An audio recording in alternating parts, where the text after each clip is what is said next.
இயல்பாக இருப்பதைத்தான் நாம் எளிமை என்று கொண்டாடத் தொடங்கியிருக்கிறோம். நேர்மையாக இருப்பதுதான் ஒருவருடைய இயல்பாக இருக்க வேண்டும். நேர்மையையே அரிதாக கொண்டாடுகிற நிலையில் நாம் இருப்பது வருத்தத்திற்குரியது.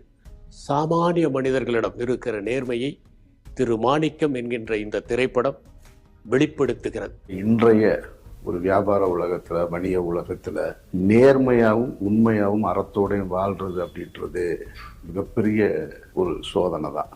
அந்த சோதனைகள்லையும் அந்த இடர்பாடுகள்லையும் இந்த வறுமையிலும் நேர்மையா இருக்கிறதுன்றது ரொம்ப அரிதிலும் அரிதானது.